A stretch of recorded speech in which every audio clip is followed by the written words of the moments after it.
Bueno, muy buenas tardes a todos los compañeros y las compañeras que asisten o por los distintos medios se conectan a esta hora con esta segunda sesión del seminario de reflexiones sobre la coyuntura del Bicentenario, iniciativa del Movimiento por la Defensa de los Derechos del Pueblo, MODEP, pero que cuenta con la participación y con las contribuciones de gente de muchos sectores diferentes al MODEP, de otras corrientes de opinión y de compañeros y de compañeras que no hacen parte de ningún proyecto político, pero a los que nos une, digamos, el interés común de propiciar una más que necesaria, digamos, reflexión sobre este asunto coyuntural, ¿no?, que nos convoca, que tiene que ver con el problema del Bicentenario, de la independencia, de los 200 años, ¿no?, de consecución de la independencia del yugo español, que un poco lo que se exalta en estas fechas es precisamente uno de los acontecimientos que hicieron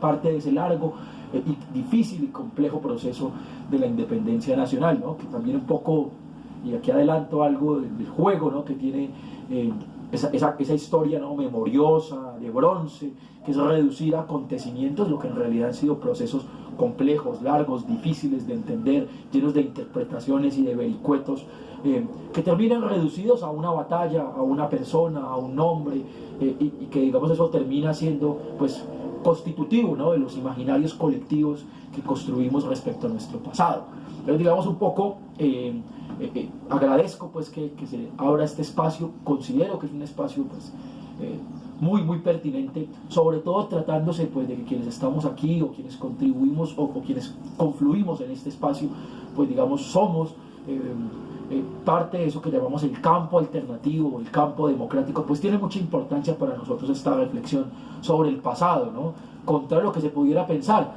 ¿no?, esa idea un poco extendida en el sentido común hegemónico de que el pasado es pasado y no tiene nada que ver con nuestro presente. Pues no, precisamente se trata de poder poner, ¿no?, en sintonía de presente el pasado nacional sobre el que estamos reflexionando y cómo eso sirve, ¿no?, como una herramienta que nos permita pues tener mejores condiciones para enfrentar la lucha por cambiar nuestra realidad, que por supuesto tanto antes como ahora, hace 200 años como ahora, pues amerita, necesita ser cambiada.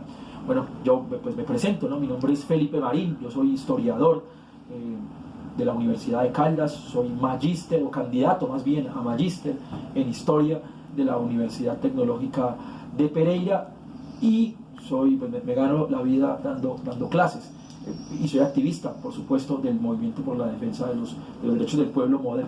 Pues agradezco, pues, este espacio, esta oportunidad para que escuchen estas reflexiones que pretenden contribuir un poco a esa corriente de reflexiones, de debate, de discusiones que este seminario quiere proponer y quiere desenvolver. Esta es una ponencia que se llama Actualidad y Coyuntura de las disputas por el pasado nacional.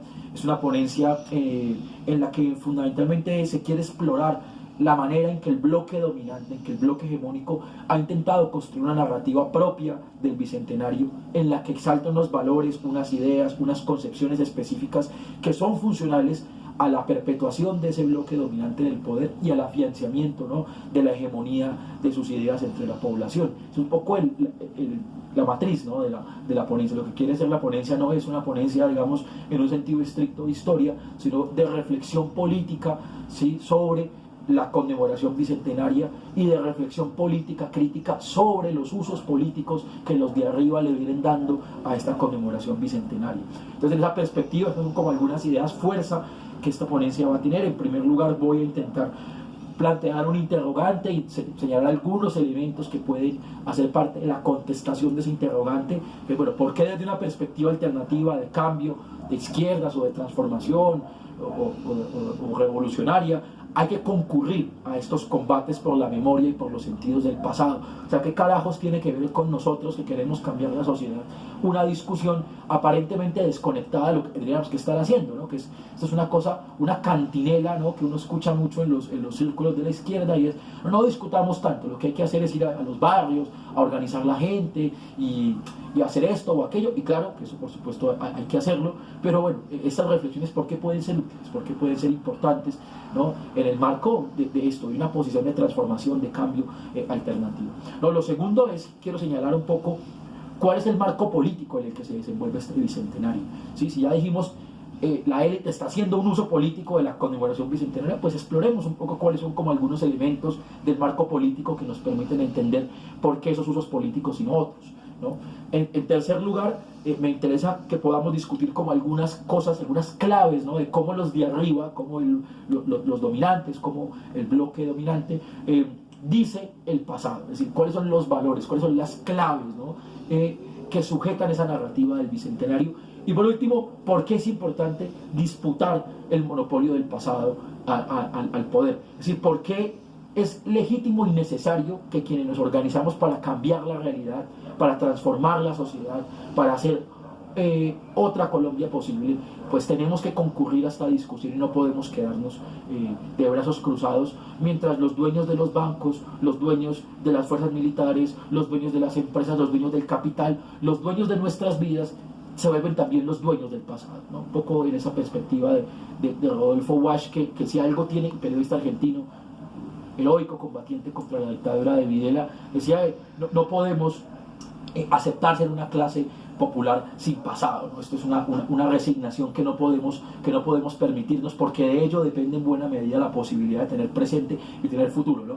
En esa perspectiva, entonces, quiero empezar con este interrogante inicial, que, bueno, ¿por qué las izquierdas están obligadas, en mi opinión, ¿no?, a concurrir al combate por la memoria y por los sentidos del pasado? Porque esta no es una discusión que podamos rehusar, que podamos rehuir, sino a la que estamos obligados a concurrir, ¿no? Y bueno, quiero un poco también diciendo, impugnando, ¿no?, esa concepción dominante en la izquierda, que es que en la izquierda discutimos mucho, ¿no? Mucho nos falta discutimos demasiado poco, ¿no? A veces discutimos de un montón de cosas irrelevantes y cosas relevantes y trascendentales y estratégicas como esta, pues se nos van quedando, ¿no?, archivadas. Un poco cuando uno discute con compañeros de nuestra fuerza política y de otras también sobre por qué es importante esta discusión, la gente dice, no, eso no es tan importante, no hablemos de la jornada de movilización. Y dice, pues claro que es muy importante la jornada de movilización, pero pues estas discusiones que terminan siendo fundamentales se van volviendo, digamos, asuntos que se dejan pasar, en los que no intervenimos, en los que rehusamos a intervenir. Y desde el punto de vista de la estrategia revolucionaria, por lo menos es problemático, ¿no? En esta idea de Lukács, ¿no?, que el revolucionario no puede rehuir ningún problema de su tiempo, ninguno, ¿sí? Los revolucionarios tenemos que hablar del animalismo, tenemos que hablar, obviamente, de los problemas de la gente, de las inquietudes de la gente, ¿no? Tenemos que hablar de las nuevas maternidades, tenemos que hablar de un montón de discusiones de este tipo, porque eso es lo que decía Lukács, de todo problema de la sociedad es un problema de la revolución, y bueno, estos son los problemas de nuestro tiempo. En esa perspectiva, entonces, bueno, el poder, digamos, y quiero empezar por ahí, no está configurado únicamente por instituciones, por leyes, por cuerpos represivos, por dirigentes de esos cuerpos represivos o de esas instituciones, Uribe, Santos, Duque. El poder es mucho más que eso, ¿sí? Es eso, pero también es más que eso. El poder está armado de otra cosa, ¿sí?, invisible a veces, pero son las ideas, ¿no? Es decir, para que el poder pueda existir, para que el poder pueda constituirse, ¿no?, como hegemonía, pues necesita no solamente eso, instituciones, la policía, que nos recuerda que no podemos hacer lo que nos da la gana, sino que pensar, caminar, hacer de esta manera. No solamente son esas instituciones, o leyes, o dirigentes, o organismos, o representantes. No, también entran ideas, unas ideas dominantes, unas ideas hegemónicas que los de arriba producen, ¿sí?, que a través de múltiples mecanismos y dispositivos transfieren a los de abajo y hacen que esas ideas producidas por ellos, útiles y funcionales a ellos, se vuelvan el sentido común con el que los de abajo miramos la realidad. Es decir, creo que un poco el primer elemento que me gustaría argumentar de por qué estas discusiones, estos debates sobre el pasado, sobre los sentidos del pasado, sobre la memoria, etcétera, son trascendentales, son estratégicos, tienen que ver con que uno de los dispositivos a través de los cuales el poder, si logra trasvasar sus concepciones, sus ideas hegemónicas a nuestro pueblo, ¿sí?, a nuestra gente, es precisamente haciendo una lectura política funcional a sus intereses del pasado, ¿no? El pasado es uno de esos elementos de poder que el poder utiliza para legitimar su accionar en el tiempo presente, ¿sí?, para reforzar el sentido común hegemónico, para construir además umbrales de futuro y horizontes de expectativas de la gente. Es decir, el pasado no es solamente la manera en que los de arriba traman, ¿no?, un poco urden los acontecimientos del pasado, construyendo interpretaciones que les son enteramente funcionales a su proyecto de dominación, sino que además con esa manera de urdir, de entender, de interpretar el pasado, pues construyen también, ¿no?, unos horizontes de expectativa de lo que debe ser el futuro y unos sentidos también respecto a cómo debe ser el presente. Es todo un uso político, ¿no?, el que se configura aquí en relación con el pasado, y un poco en la idea, y con esto resumo lo que estoy diciendo, bueno, quien controla el trama del pasado pues tiene mayor capacidad de agencia sobre el presente, tiene mayor capacidad de intervenir en el presente, tiene mayor capacidad de, digámoslo de alguna manera, dominar, ¿no? Y esto creo que es un elemento clave. Bueno, y lo otro es que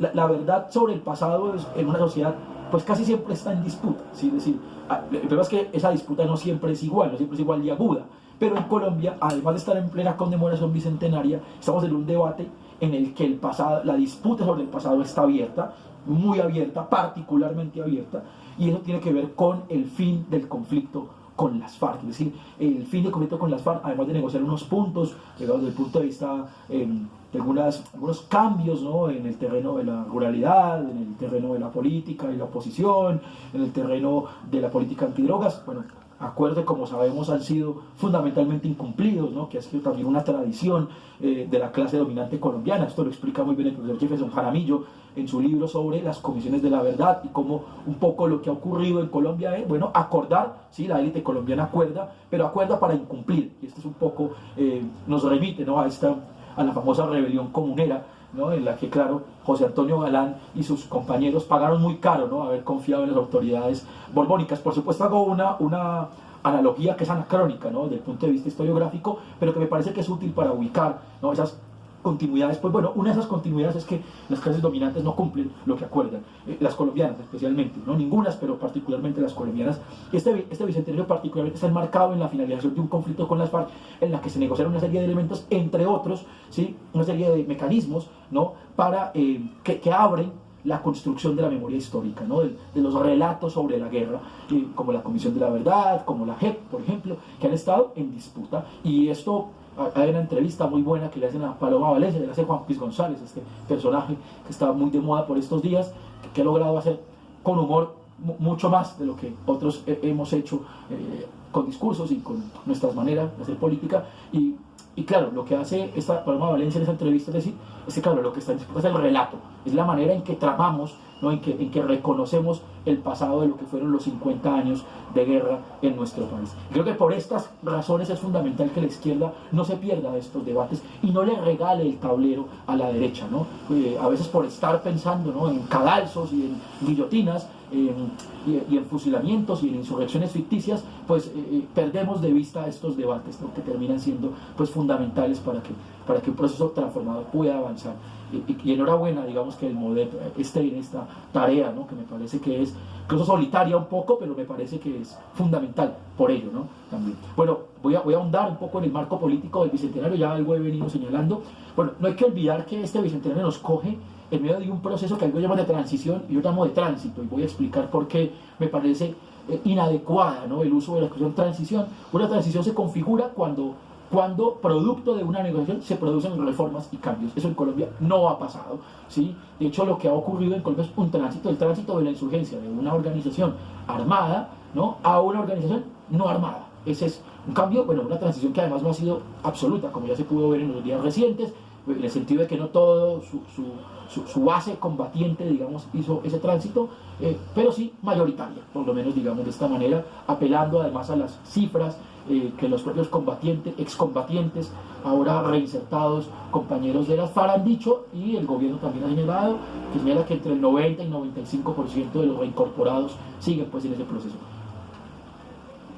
Lo que hace que no sea una transición es que efectivamente no hay cambios, ni en el terreno económico, ni en el terreno político, ni en el terreno social, profundos, que, digamos, nos permitan vislumbrar la aparición de un nuevo momento político en nuestro país. Hay unos cambios pequeños, la élite ha hecho todo porque sean más pequeños cada vez, que, digamos, no configuran un proceso de transición. Lo que hay es un momento en el que los sectores populares transitamos a una nueva situación política, ¿sí?, a una nueva condición en la que no hay un proceso de desenvolvimiento de guerra ni de lucha armada, pero bajo las mismas estructuras, ¿sí? Ese es como un poco el debate que yo pongo en relación porque es de tránsito y no de transición, ¿no? Y esto ha ocurrido en otros momentos, ¿no? Los pactos de la concertación chilenos, en la década del 80, los pactos de la Moncloa españoles, los acuerdos en la década del 70 y el 80, ¿sí?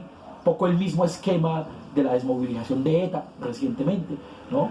Donde hay una desmovilización con unas mínimas garantías, pero nada más.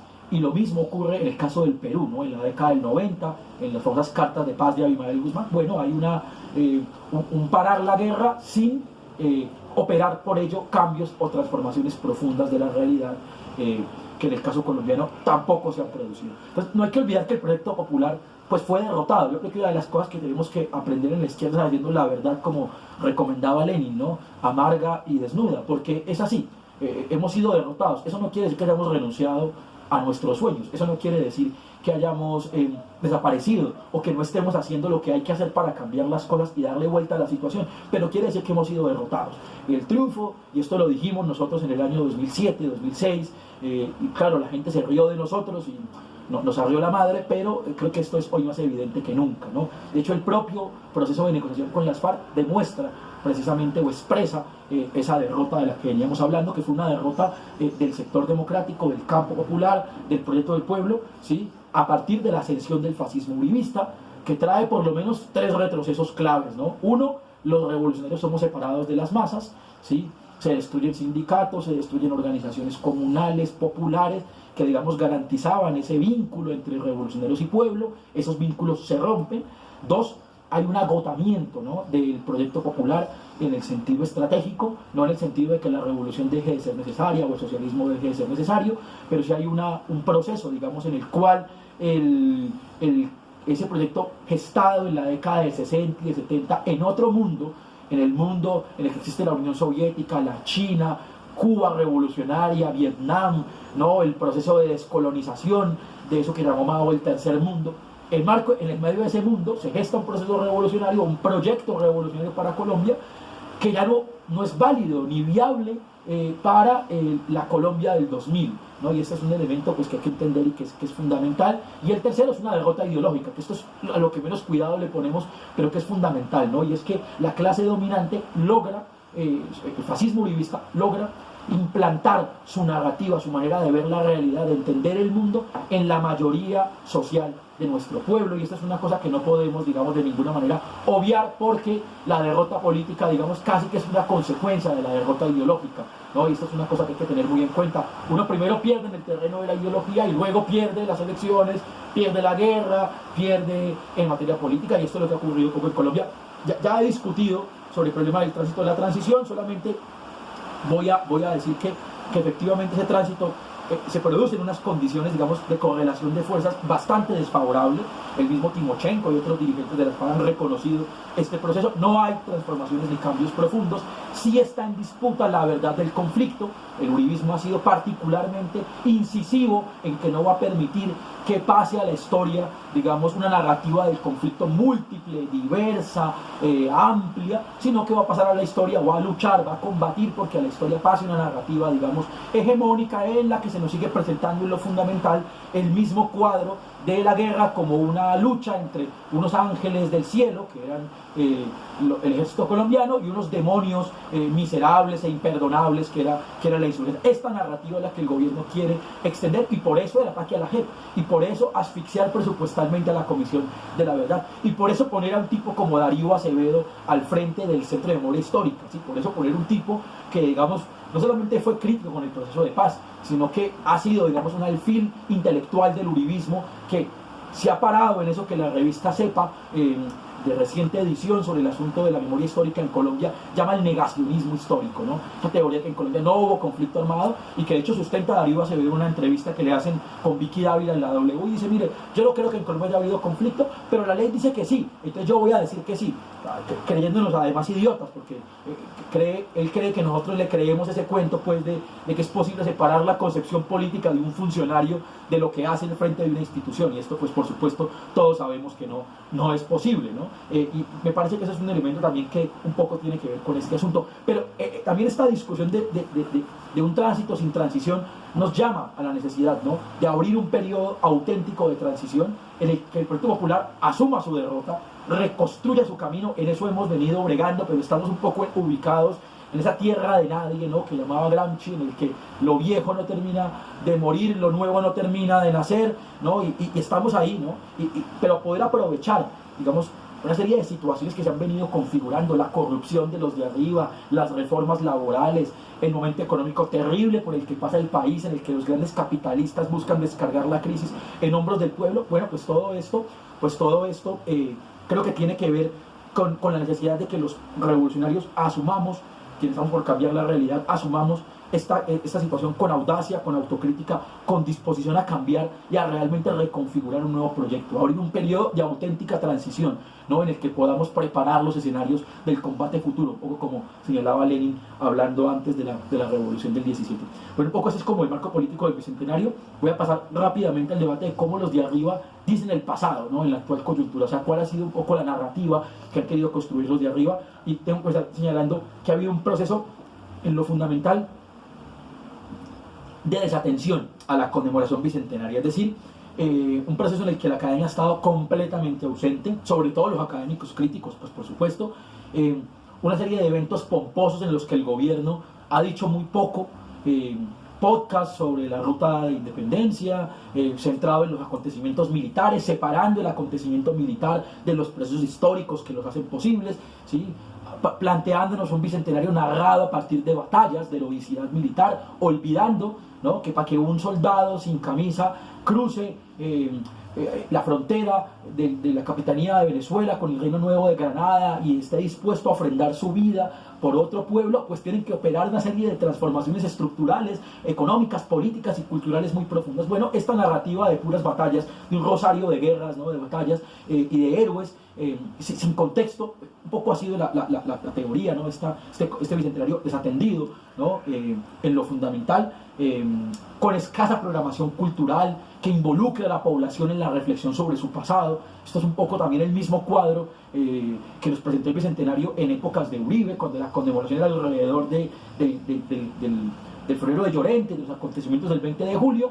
Pues hay también un bicentenario muy magro en el sentido de sus resultados, aunque digamos sí se abrió una compuerta de reflexión, de renovación, de revisionismo histórico, ¿no?, de muchos historiadores. Pues digamos, tanto en el 2010 como en el 2019 le corresponde a la corriente política uribista la conmemoración bicentenaria, y Duque ha hecho un papel pues bastante, como todo lo suyo, bastante discreto, ¿no? Y claramente este es un elemento pues que creo que hay que tener en cuenta. Escasa programación cultural, escasa reflexión académica, escaso debate político frente al bicentenario, y han hecho unas rutas y unas cosas ahí, pero pues más allá de eso, muy poco. Lo otro es que es un bicentenario en el que la élite ha promovido un chauvinismo insustancial, ¿sí?, carente de todo contenido, y esto se expresa muy bien en el eslogan que la élite planteó para el bicentenario: más colombianos que nunca. Y entonces apela a un montón de lugares comunes sobre la guapanela y sobre las arepas y sobre lo felices que somos y lo positivos y toda esa carreta que echa la élite en unos videos, eso, de corte chauvinista, un nacionalismo ramplón y barato.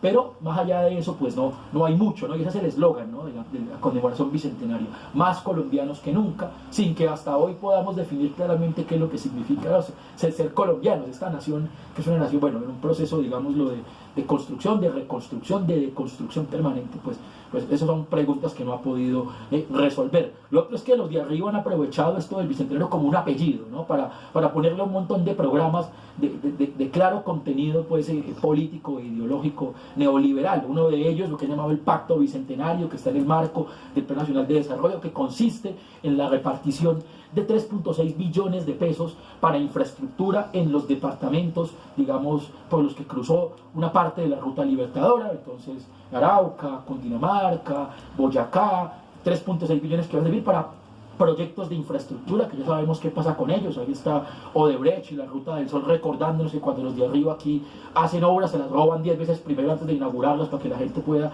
disfrutar de ellas.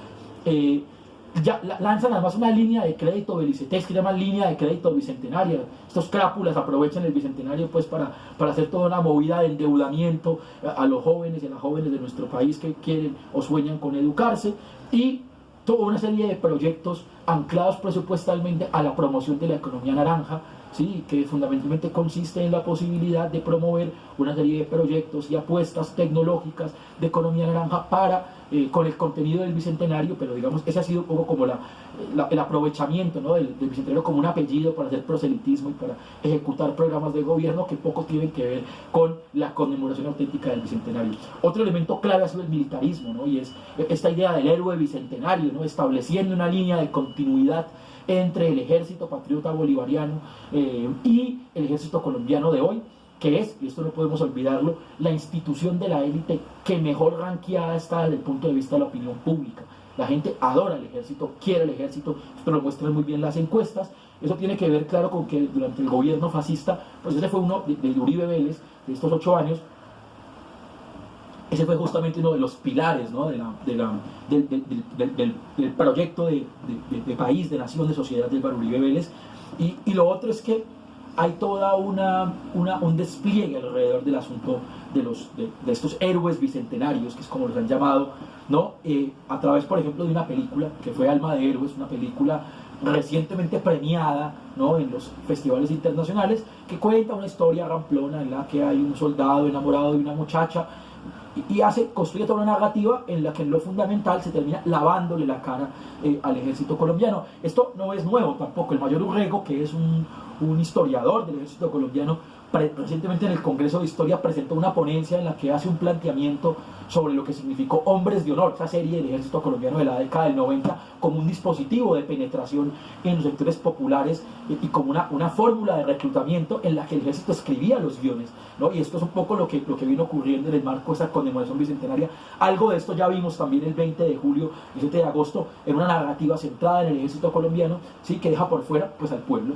que eso me parece que es una cosa fundamental. Eso también lo vimos el 7 de agosto, ¿no?, este evento pomposo que hace Duque en el puente de Boyacá, en el que entran los encorbatados al puente, pero los que estuvieron allí hace 200 años sin camisa dando la vida, pues esos no pudieron entrar y tuvieron que ver desde fuera, ¿no?, el acto conmemorativo, a ver qué podían alcanzar a mirar, porque no los dejaron entrar. Pues bueno, un poco esta es la catadura, ¿no?, del gobierno, y es un poco la narrativa, la manera en que se viene construyendo la conmemoración bicentenaria. El último elemento que me parece interesante, que se puede comprobar muy bien en los discursos tanto de Duque como de Marta Lucía Ramírez, es un bicentenario de exaltación del ejército, como ya hemos dicho, y de la élite, ¿no? Claro, una demostración palmaria de esto es que la comisión bicentenaria de expertos que se instala para los festejos del bicentenario es una comisión en la que lo que hay son ministros de distintos ramos, pues, del gobierno, funcionarios de libre nombramiento y remoción del gobierno, y